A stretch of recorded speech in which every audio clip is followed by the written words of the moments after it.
आता बातमी वडापाव संदर्भातली आहे, कारण सर्वसामान्य मुंबईकर आणि वडापावचं वर्षानुवर्षांचं जुनं नातं आहे आणि हे नातं घट्ट असलं तरी सुद्धा आता महागाई काही सोडणार नाही आणि त्याच्यामुळे महागाईमुळे वडापाव सर्वसामान्यांची साथ सोडत असल्याचं चित्र मात्र दिसतंय। तर गॅसच्या वाढत चाललेल्या किमती, इंधन दरवाढ, तसंच टंचाई आणि बेसन तेलाच्या वाढलेल्या या सगळ्या किमती यामुळे 18 ते 20 रुपयांना मिळणारा वडापाव आता 25 ते 35 रुपयांवर जाऊन पोहोचलाय। तर यामुळे दोन वडापाव खाऊन भूक भागवणाऱ्यांना आता 50 ते 60 रुपये खर्च करावे लागणार आहे।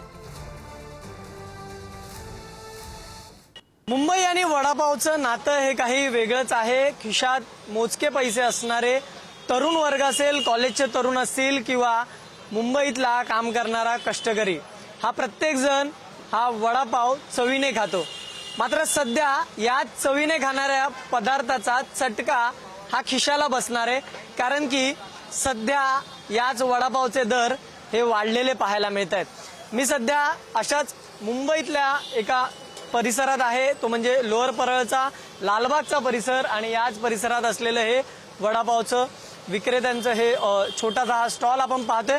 मात्र गर्दी पाहायला मिळते, सगळं आहे, तरी सुद्धा आता प्रत्येक कष्टकरी आणि भुकेल्याला आधार देणारा हा वडापाव किंवा भजीपाव, अर्थात जिथे पाव आहे तो महाग होताना पाहायला मिळतो। त्याची काही कारण आहे, त्या कारणांमध्ये एक म्हणजे तेल, बेसन आणि गॅसचे वाढलेले दर, आणि यामुळेच हा वडापाव महाग झालेला पाहायला मिळतोय।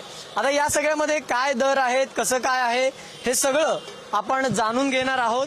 आपल्यासोबत विक्रेते आहेत, आपण त्या दुकानदारांसोबतच सर्वात आधी आपण त्याचे दर जाणून घेणार आहोत। दादा, खरं तर मुंबईकरांचा आधार मानला जातो वडापावला।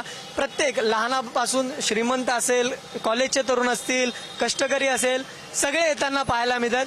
काय सध्याचे दर आहेत, कसं काय महागाईची झळ बसली वडापावला? महागाई दादा खूप वाढले, पण आम्ही अजून काही दर वाढवलेले नाही। 20 रुपये वडापाव फक्त केलाय आणि 35 रुपये भजी आहेत।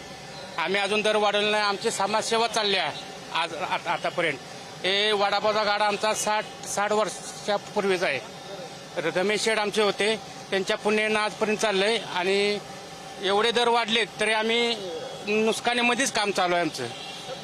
आगामी काळात काही दर वाढण्याची शक्यता आहे? नाही, दर वाढायची शक्यता आहे। आता 4000 रुपये गॅस मिळतोय आम्हाला। गॅस नाही म्हणून रॉकेल चाललंय, 120 रुपये लिटर रॉकेल मिळतंय, त्याच्यावर चालू आहे। पण काय करू शकत नाही। वडापाव खाल्ला आता 20 रुपयाच्या होता, आता विचारतो कितीच आहे। सुरुवातीला मी जेव्हा शाळेत होतो तेव्हा 1.25 रुपयांनी वडापाव खाल्लेला होता। 89-90 मध्ये। आणि आता 25-30 झालेले आहे। आता काय करा, टेस्ट असेल तर मग खावं लागेल। बर्गर खाण्यापेक्षा वडापाव चांगला आहे।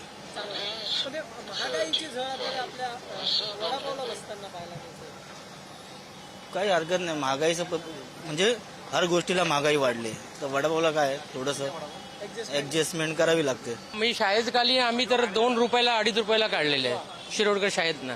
तिकडे आमचा एक गणराज स्वस्त व मस्त खास शाळेकरी मुलांसाठी तो स्पॉन्सर्ड करायचा। हा, मग